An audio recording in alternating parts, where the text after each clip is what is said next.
नमस्कार, मैं हूँ कशफी शमाल और आप देख रहे हैं सहारा समय का डिजिटल प्लेटफॉर्म। दोस्तों, पूरे देश भर में नीट पेपर लीक को लेकर के काफ़ी हंगामा मचा हुआ और ऐसे में एक बड़ी खबर सामने ये आई है कि देश में 3 ऐसी जगहों का पता चला है जहां पर इस काले कारनामे को अंजाम दिया गया था। यानी कि उत्तर प्रदेश के शहर मेरठ, झारखंड की राजधानी रांची और बिहार के नालंदा में ये 3 ऐसी जगहें, ये 3 ऐसे शहर हैं जहाँ पर इस काले कारनामे को अंजाम दिया गया था। और जब इन तीनों जगहों के बारे में पता चला है तो जाहिर सी बात है तार और भी ज़्यादा जुड़ेंगे और ये फिर पता लगाने में मदद मिलेगी कि बच्चों को कैसे वो पेपर प्रोवाइड कराए गए और किस तरह से उनको आंसर शीट दी गई और कहाँ पे इनको पेपर रटवाया गया था। बिहार की राजधानी पटना से करीब 70 किलोमीटर दूर नालंदा में नीट कांड के मास्टरमाइंड का ठिकाना मौजूद है। नालंदा के नगर सोना गांव में नीट पेपर लीक के मास्टरमाइंड का घर है। पेपर लीक के मास्टरमाइंड का नाम संजीव मुखिया बताया जा रहा है। फिलहाल संजीव मुखिया फरार चल रहा है और ये पहली बार नहीं जब इसका नाम इसमें आया है। पिछले 20 सालों से ये इसी तरह के कामों में इन्वॉल्व रहा है।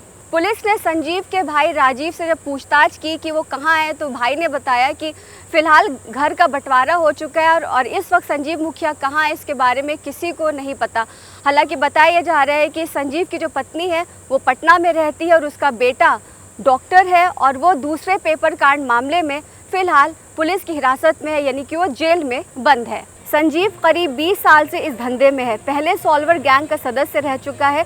पुलिस संजीव मुखिया को गिरफ्तार भी कर चुकी है और वो जेल भी जा चुका है। लेकिन फिलहाल वो नीट पेपर लीक कांड का वो चेहरा है जिसकी तलाश हर कोने में की जा रही है। दरअसल संजीव मुखिया पेपर लीक का सरगना है जिसके नीचे अमित आनंद और नीतीश काम कर रहे थे। अमित आनंद वो शख्स है जो पेपर लीक के काले धंधे में पहले से जुड़ा है। साधारण शब्दों में बताया जाए तो सरगना और मीडिएटर के बीच की वो कड़ी है। नीतीश अमित आनंद का दोस्त है और इस कांड में इन दोनों के नीचे सिकंदर था। मीडिएटर की भूमिका निभा रहे सिकंदर ने अनुराग और आयुष जैसे कई अभ्यर्थियों को पास कराने का ठेका भी लिया था। अनुराग तक ये पेपर कैसे पहुंचा ये समझना बेहद ज़रूरी है और इसी पूरी स्थिति में 2 ऐसे नामों की एंट्री होती है जिनका नाम बताया जाता है चिंटू और पिंटू। और चिंटू और पिंटू कौन है इसके बारे में हम आपको तफसील से बताते हैं। चिंटू के मोबाइल पर पेपर के जवाब आए थे। चिंटू ने जवाब पिंटू को दिए और फिर प्रिंटर साथ लेकर चल रहे पिंटू ने सारे सवालों के जवाब प्रिंट किए। नीट पेपर लीक कांड का पहला अड्डा है पटना का learn and play school. Chintu Pintu के जरिए भेजे गए सवालों का जवाब रातों रात पटना के लर्न एंड प्ले स्कूल भेजे गए, जहां पहले से मौजूद अनुराग और आयुष जैसे छात्रों ने जवाब को रट्टा मारा। अगली सुबह एग्जाम देने गए। नीट पेपर लीक कांड में वैसे तो 22 साल का अनुराग यादव लीक पेपर के जरिए एग्जाम देने वाला अभ्यर्थी है, लेकिन उसके नाम पर बिहार की राजनीति में उबाल आ गया है।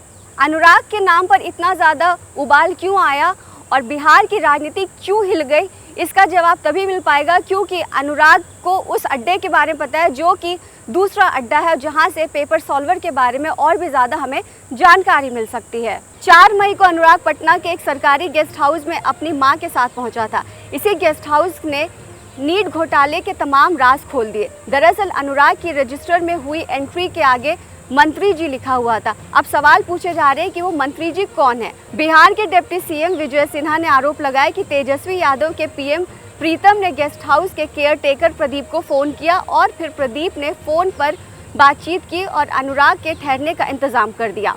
गेस्ट हाउस बुक करने के लिए फ़ोन करने वाले तेजस्वी यादव के पीएस प्रीतम कुमार सरकारी अधिकारी हैं।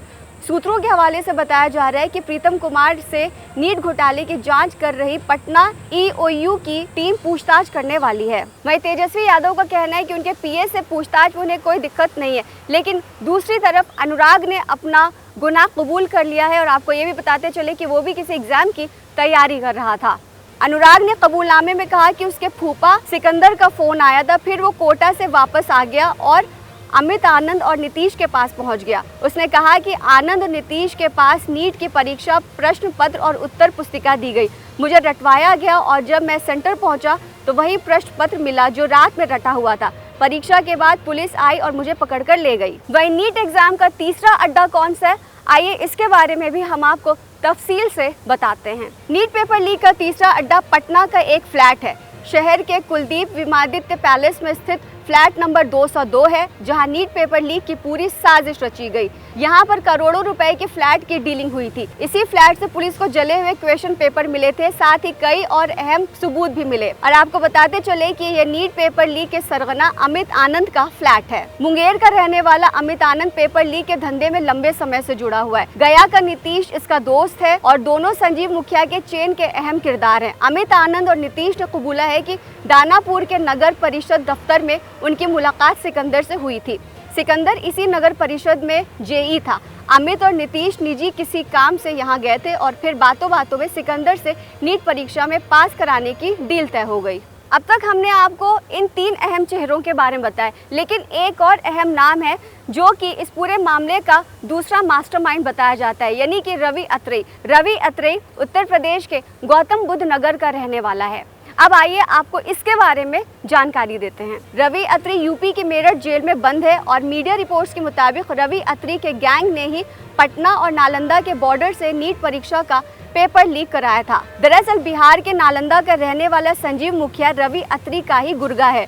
रवि अत्रेई पहले से ही मेडिकल एंट्रेंस एग्जाम के पेपर लीक करा चुका है और संजीव मुखिया के नाम सामने आने के बाद रवि अत्रेई पर शक की सुई घूम चुकी है। फिलहाल पूरा देश नीट के पेपर को लेकर के नाराज है। जो छात्र हैं उन्हें लग रहा है कि उनका भविष्य खराब हो रहा है। ये आग कब तक जलेगी, इसके बारे में अभी फिलहाल कहना मुश्किल है। ताज़ा अपडेट्स के लिए देखते रहिए सहारा समय का डिजिटल प्लेटफॉर्म।